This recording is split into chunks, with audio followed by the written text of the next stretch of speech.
What would you do if your sister publicly claimed your late husband was the father of her baby and demanded half of your inheritance? Megan's world was already shattered by the loss of her husband, Ethan, but it was nothing compared to the devastation she felt when her sister, Nicole, made a shocking announcement at her baby shower. She wanted it all Ethan's estate, his legacy, and his money, but Megan wasn't about to let her sister get away with it. Stay tuned to see how Megan fights back, and don't forget to subscribe for more jaw-dropping stories. My sister invited me to her baby shower, only to publicly announce that my late husband was the father of her baby and demand half of my inheritance. I simply showed her the documents that made her face drain of color. Life has a way of turning on a dime, especially when it comes to our parents. One moment, you're 32, happily married and looking forward to the future. The next, you're a widow, sifting through cremation options because your husband's body was too damaged for an open casket. That's what happened to me, Megan, 6 months ago. My husband, Ethan, died in a car accident that left me submerged in grief, struggling to grasp a new reality. The first few weeks were a blur of funeral arrangements, condolence calls, and restless nights. If my parents hadn't stepped in to take care of most of the funeral details, I'm not sure how I would have made it through. "Megan, honey, we've handled everything with the funeral home," Mom had said, her voice softer than I'd ever heard before. "You just focus on yourself for now." The support group for those who'd lost loved ones became my lifeline. Every Tuesday evening, I would sit in a circle with others who understood the gaping emptiness inside me. "Some days are harder than others," I whispered during one session, my voice barely audible. "Sometimes I wake up and for just a second, I forget he's gone." Teresa, another group member who had lost her husband 2 years earlier, reached out and squeezed my hand. "That's completely normal, sweetie. Grief comes in waves." As the months passed, I began dealing with the practicalities of my new life. Ethan had made sure I was well taken care of. Our house in the suburbs, an apartment downtown, and a healthy bank account. I could have quit my job at the marketing firm, but the thought of being alone in our empty house all day made my skin crawl. So, instead, I switched to part-time, working just enough to keep my mind occupied. The most unexpected change came in my relationship with my parents. Growing up, I always felt like the afterthought next to my younger sister, Nicole. They never missed one of her dance recitals or school plays, while my academic achievements barely earned a mention. But after Ethan's death, something changed. When they asked if I could help them financially with a monthly transfer of $1,500, I agreed without hesitation. The weekly dinners at their house became a comforting routine. Mom would make her famous pot roast, Dad would pour the wine, and we'd talk about everything and nothing. For the first time in my life, I felt like I had their full attention. "Megan, tell us more about that new project you're working on," Dad would say, genuinely interested in my work for once. "The marketing campaign's going well," I'd share, savoring these moments of connection. "My boss thinks it could bring in several new clients." But then everything changed the night Nicole joined us for dinner. My younger sister, 7 months pregnant, walked in and immediately took over the room, just as she always had. She'd been living in a rented apartment across town, and I hadn't seen her since Ethan's funeral. "Nicole, sweetie, sit here," Mom fussed, practically pushing me aside to make room for her favorite daughter. "Do you need another pillow? Are your feet swollen?" Just like that, I became invisible again. It was as though a switch had flipped. Suddenly, all their attention was laser-focused on Nicole and her pregnancy. The familiar ache of being overlooked settled back into my chest, an old friend I foolishly thought I'd left behind. "So, who's the father?" I asked during dinner, trying to join the conversation. "Have you told him about the baby?" Nicole's face darkened. "That's my business," she snapped, pushing her peas around her plate. "I don't need to share every detail of my personal life." Mom jumped to her defense immediately. "Megan, don't pry. Your sister doesn't have to explain herself to anyone." I couldn't help but notice how different this response was from when I was going through fertility treatments. Back then, they'd had no problem demanding updates and offering unsolicited advice about my personal life. "But how are you planning to manage on your own?" I pressed during another dinner, watching her heap seconds onto her plate. "Babies are expensive." Nicole waved her hand dismissively, that familiar smirk playing on her lips. Don't worry about my baby. We won't need anything from anyone. I've got it all figured out. I should have paid more attention to that mysterious smile, but I'd seen it too many times before. Nicole was always cooking up get-rich-quick schemes that never panned out. The organic smoothie business that lasted 2 weeks, the life coaching certification she never finished, the cryptocurrency investment that lost her 3 months' rent. "Trust me," she said, patting her belly with an air of confidence that should have set off alarm bells. "This time, everything's going to work out exactly as planned." Dad beamed at her like she'd just announced a cure for cancer. "That's my girl, always landing on her feet." I took another bite of pot roast, trying to swallow down the familiar feeling of being second best. Some things never change, I thought, watching my parents hang on Nicole's every word. The call from Nicole came on a Tuesday morning. I was at my desk reviewing marketing reports when my phone lit up with her name. I almost let it go to voicemail. Our conversations were usually brief and awkward, but something made me answer. "Megan." Her voice had that sugary sweetness she only used when she wanted something. "I'm having my baby shower next weekend at Mom and Dad's. I'd really love it if you could come." The invitation caught me off guard. The last real conversation we'd had was at Ethan's funeral, and even then, she'd seemed distracted and uncomfortable. "Are you sure?" I asked, unable to hide my surprise. I could count on one hand the number of times Nicole had voluntarily included me in anything. "Of course," she laughed, the sound oddly forced. "You're my only sister. It wouldn't be right without you. Plus, I have something special planned." Something in her tone made my stomach clench, but I pushed the feeling aside. "I'll be there," I promised, already mentally listing possible gift ideas. Maybe this was her way of trying to bridge the gap between us. The following Saturday, I arrived at my parents' house carrying 2 carefully wrapped packages, a high-end baby monitor and a handmade blanket. Despite our differences, this was my future niece or nephew. The place looked like a pastel explosion had hit it. Pink and blue balloons everywhere, streamers hanging from every surface, and a towering diaper cake centerpiece. Trust Nicole to turn this into an event. She'd invited what looked like half the town.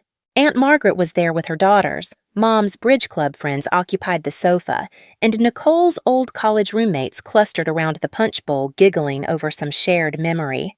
"Time for games!" Nicole announced, weaving through the crowd in a flowing maternity dress that probably cost more than my monthly rent. She was glowing, but there was something predatory in her smile that made me uneasy. Her eyes kept finding mine across the room, holding my gaze a beat too long. We played all the traditional baby shower games, measuring Nicole's belly with string, guessing the baby's birth date, and that horrible melted chocolate bar and diaper game. I won the belly measuring contest, which seemed to irritate Nicole more than it should have. Throughout it all, she kept shooting these strange looks my way, like she was waiting for something. After the gifts were opened, Nicole cooed over each onesie and baby gadget with theatrical enthusiasm. When she reached my present, she held up the blanket, running her fingers over the intricate pattern. Then, she clinked her glass for attention. The room fell silent, and my heart started racing for no reason I could name. The air felt suddenly thick, hard to breathe. "I want to thank everyone for coming today," she began, one hand resting on her swollen belly. "But there's something else I need to share. I think it's time everyone knew who the father of my baby is." My heart started pounding. Nicole's eyes locked onto mine, and in that moment, I knew. I knew before the words left her mouth, but that didn't lessen the impact. "The father," she said, her voice ringing through the suddenly silent room, "is Ethan Wilson, Megan's late husband." The world tilted sideways. Through the roaring in my ears, I could hear gasps and whispers from the guests. Aunt Margaret's hand flew to her mouth. Nicole's college friends huddled closer together, whispering frantically. But what hit me hardest was the lack of surprise on my parents' faces. They had known all along. Before I could process what was happening, Nicole was already speaking again, her voice dripping with satisfaction as she turned to face me directly. "As Ethan's baby is his only heir, I'm entitled to half of everything he left you, Megan. The house, the apartment, the money. My child deserves their father's inheritance." The room spun. I gripped the back of a chair to steady myself, but then Mom and Dad stepped forward, flanking Nicole like bodyguards. "Megan," Dad said, using his stern business voice, "you need to do the right thing here. Your nephew deserves his father's legacy." I found my voice, though it came out as a rasp. "You're lying. All of you are lying. Ethan would never—" "Oh, no." Nicole's smile turned cruel as she pulled out her phone. "Then how do you explain these?" She held up the screen, and my world collapsed all over again. There they were, Ethan and Nicole wrapped in each other's arms, kissing in what looked like a hotel room. Another photo showed them holding hands in a restaurant I didn't recognize. "He loved me," Nicole declared, her voice cutting across the silent room. "He was planning to leave you for me. We were going to tell everyone, but then—" She choked up, tears streaming down her face. "Then the accident happened and all our plans—" I couldn't breathe, couldn't think. My body moved on autopilot, gathering my purse, pushing past the whispering guests, stumbling out to my car. I heard Mom calling after me, but I was already backing out of the driveway. The drive home was a blur.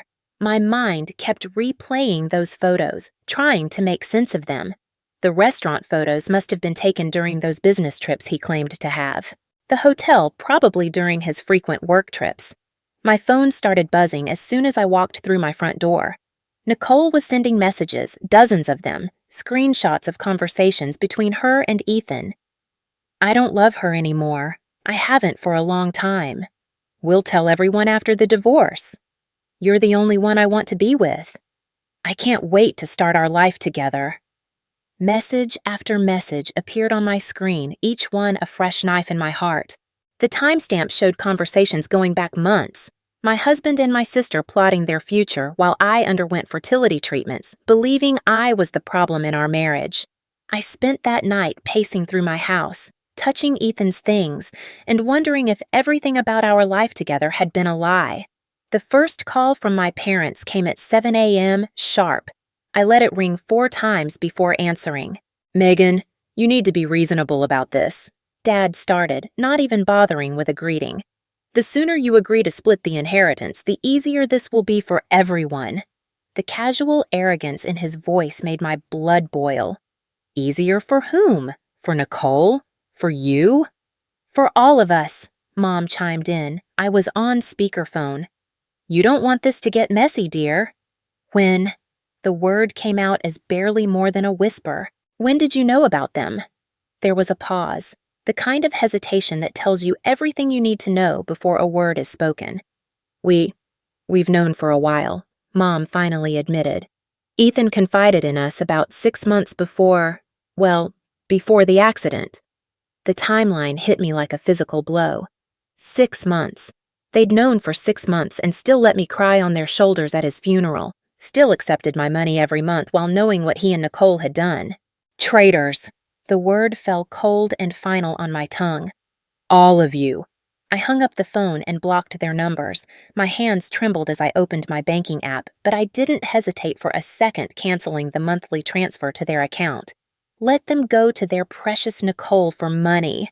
2 weeks passed in a haze of missed calls and ignored text messages. Then came Nicole's email.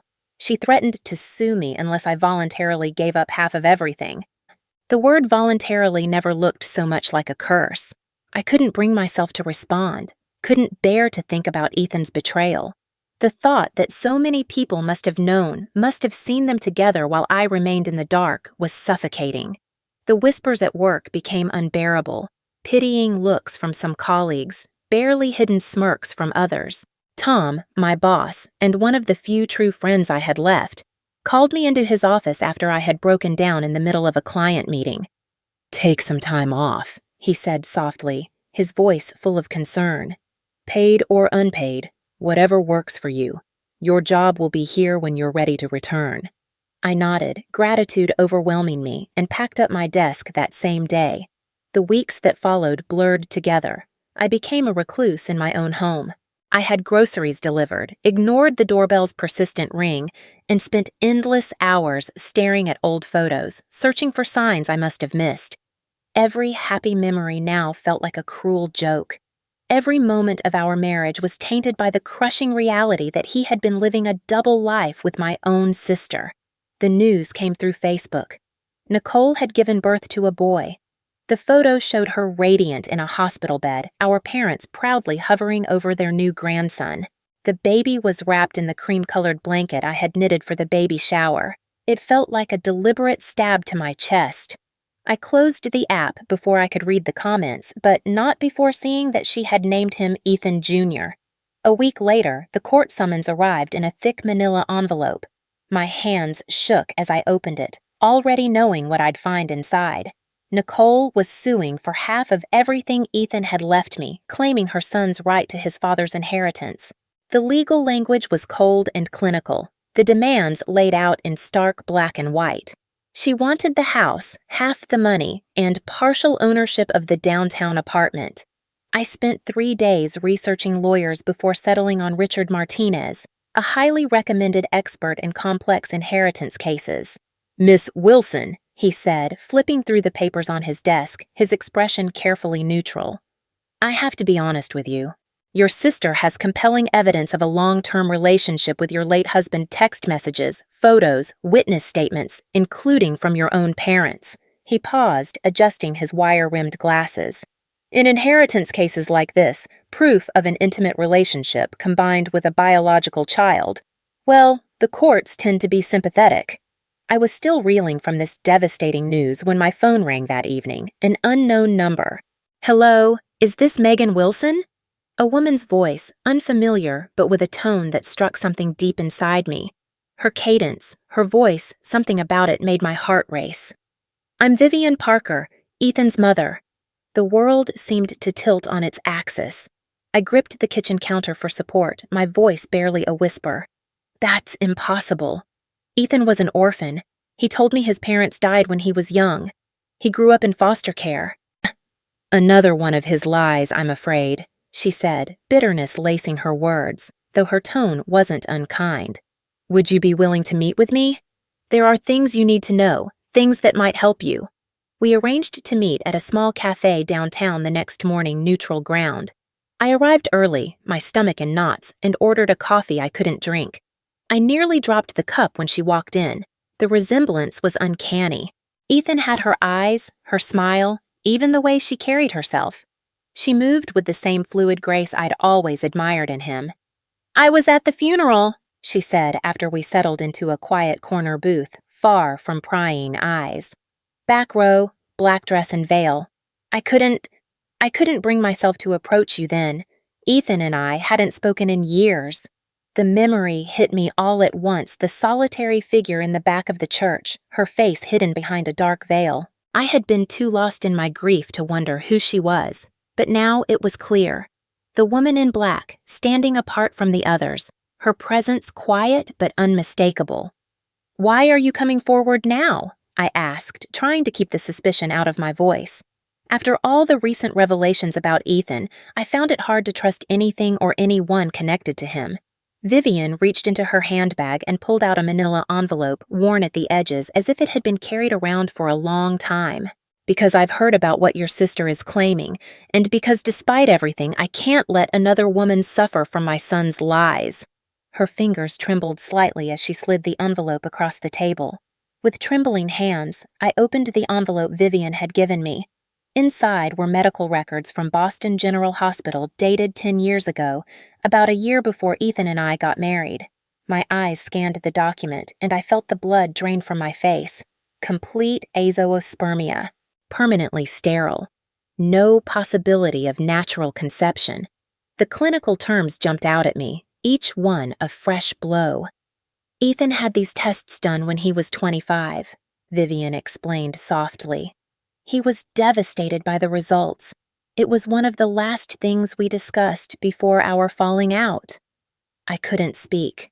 All those years of fertility treatments, the endless doctor's appointments, the hormone injections, the tears and self-blame.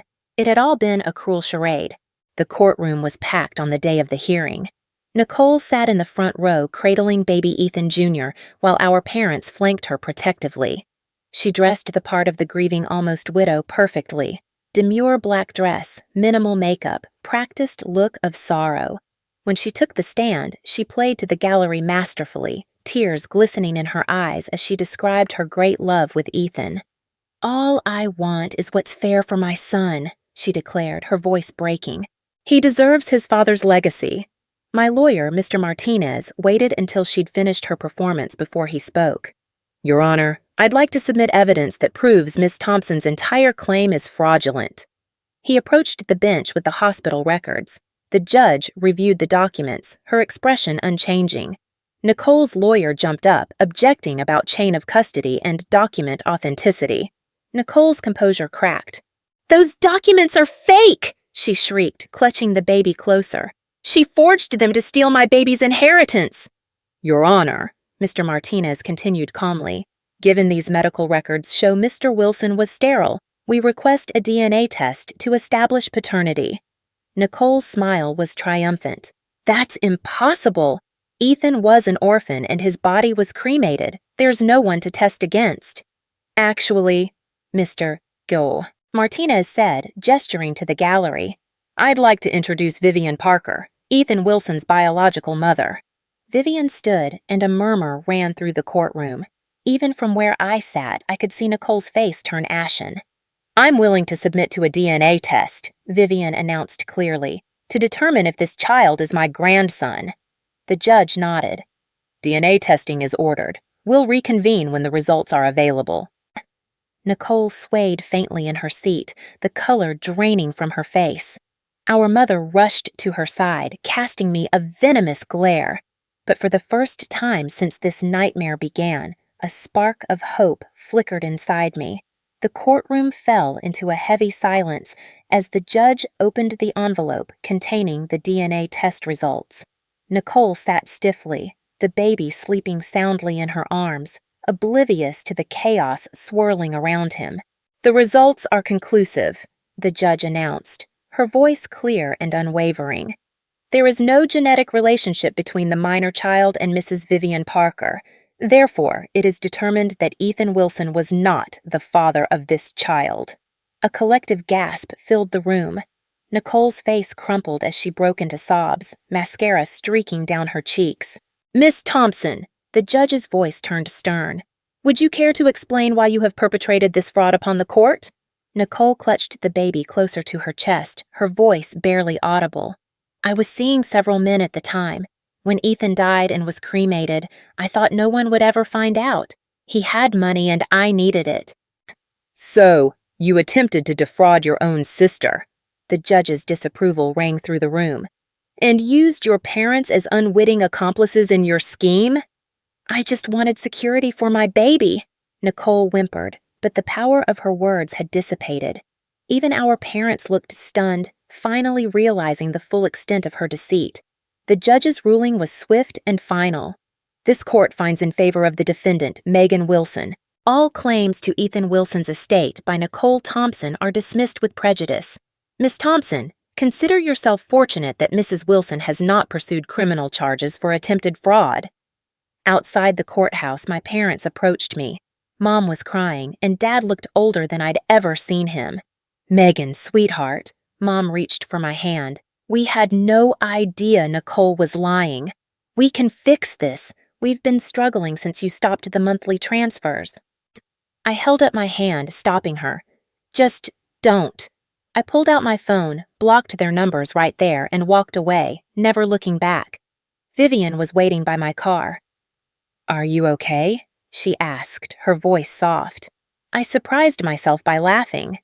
"You know what? I think I actually am. Or I will be." I took a deep breath. "I've been thinking about that apartment downtown that Ethan left me. I never really liked it too many memories, but maybe you'd like it." Her eyes widened. "Megan, no! I couldn't possibly." "Please," I insisted. "You gave me back my life with those medical records. Let me give you something in return." A week later, when I handed her the keys, she broke down in tears. "I never thought I'd have a daughter," she whispered as she pulled me into a hug. That was 3 months ago. My family still tries to reach me through mutual friends and distant relatives, but I've cut those ties as well.